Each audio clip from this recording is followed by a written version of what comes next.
Halo, perkenalkan, saya Christine Mawale, NIM 19103328 dari kelas DC.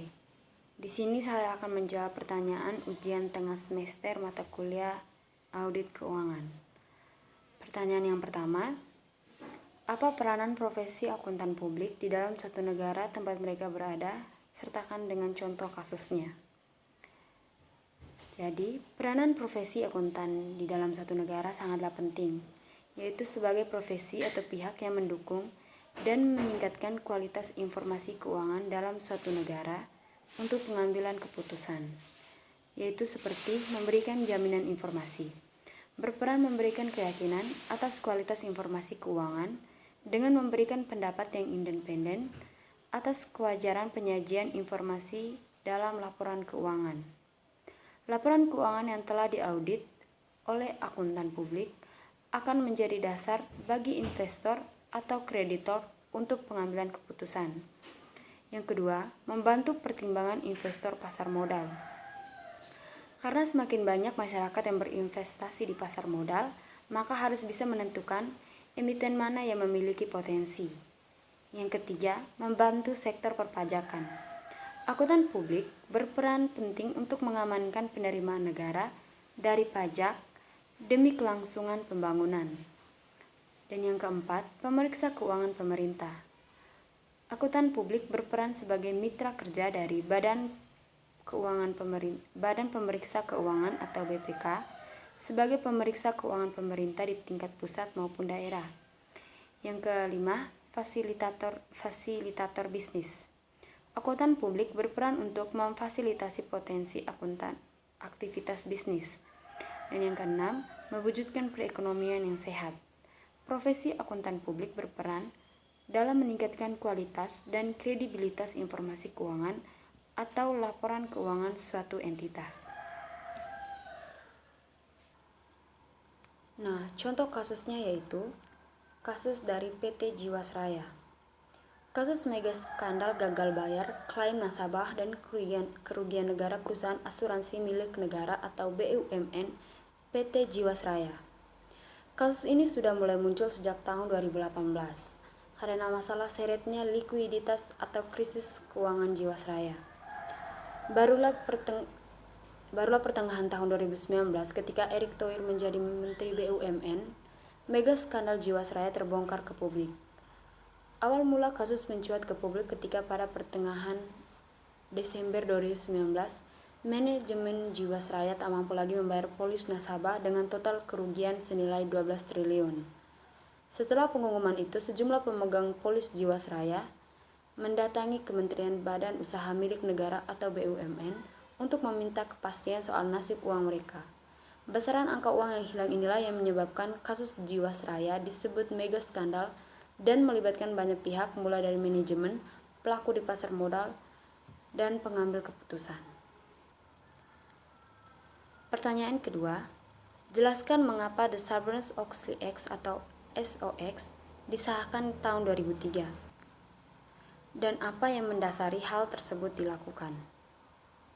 Jadi, Sarbanes-Oxley atau Undang-Undang Perlindungan Terhadap Investor dan Pengaturan Akuntansi Perusahaan Publik adalah sebuah produk hukum federal Amerika Serikat yang menetapkan standar baru dan lebih baik bagi semua dewan, manajemen perusahaan publik, serta kantor akuntan publik.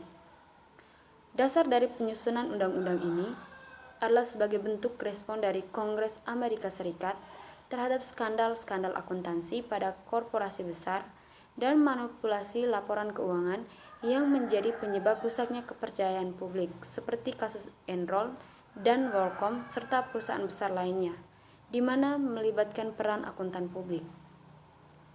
Sarbanes-Oxley menganalisa masalah di mana perlu diterbitkan produk hukum, yaitu SOX. Dengan adanya SOX inilah dianggap sebagai salah satu sarana perubahan terbesar pada tata kelola perusahaan. Selain itu, SOX juga mengatur tentang hukuman pidana bagi setiap pelanggaran atau fraud yang terjadi. Baik, pertanyaan ketiga, apa yang Anda ketahui tentang kasus Enron dan WorldCom? Kasus Enron merupakan kasus manipulasi laporan keuangan terbesar yaitu Enron mengaku penghasilnya pada tahun 2000 berjumlah 101 miliar. Pada akhir tahun 2001, Enron menjadi sorotan masyarakat luas ketika terungkap bahwa kondisi keuangan yang dilaporkan didukung terutama oleh penipuan akuntansi yang sistematis, terlembaga, dan direncanakan secara kreatif. Kejatuhan Enron bermula ketika dibukanya partnership bernama Special Purpose Partnership yang bertujuan untuk menambah keuntungan pada Enron. Enron mendirikan kongsi dengan partner dagang yang hanya menyumbang 3% dari modalnya, dan Enron sendiri menyumbangkan 97% dari modalnya.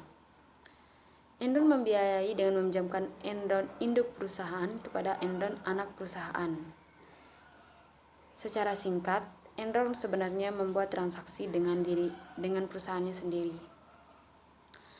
Enron tidak mengungkapkan operasi partnership tersebut dalam laporan keuangan yang ditujukan kepada pemegang saham dan badan tertinggi pengawasan perusahaan publik di Amerika. Bahkan, Enron memindahkan utang-utang sebesar $690 juta yang ditimbulkan induk perusahaan ke partnership tersebut. Kebangkrutan Enron pada 30 November 2001 dan 2 hari kemudian, 2 Desember 2001, dunia ekonomi dikejutkan dengan berita yang berasal dari kota minyak Houston, Texas menyatakan dirinya bangkrut dengan harga saham Enron hanya 26 sen. Kebangkrutan ini disebabkan oleh kesalahan fatal dalam sistem akuntan. Selama 7 tahun, Enron melebih-lebihkan laba bersih dan menutup utang. Kemudian kasus WorldCom. WorldCom merupakan perusahaan telekomunikasi terbesar kedua di Amerika. Pada awal tahun 2000, WorldCom mengalami kemerosotan yang disebabkan oleh dot-com bubble.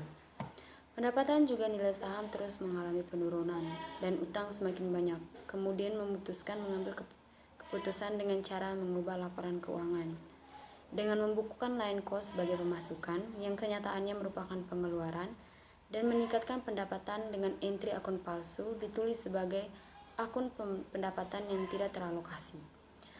Pada bulan Juni tahun 2000, WorldCom mengumumkan keadaan keuangan perusahaan bahwa perusahaan memalsukan pendapatan sebesar 3,8 miliar dolar Amerika Serikat, dan kemudian perusahaan WorldCom menyatakan dirinya pilot.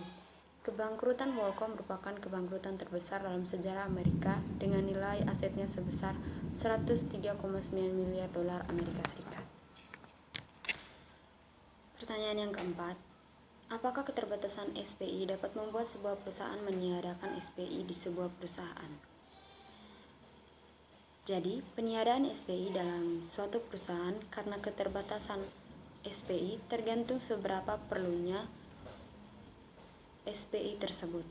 Jadi, perusahaan tidak sembarang meniadakan SPI karena dilihat dari manfaat SPI, maka perusahaan akan berusaha untuk mengatasi keterbatasan tersebut dengan solusi lainnya.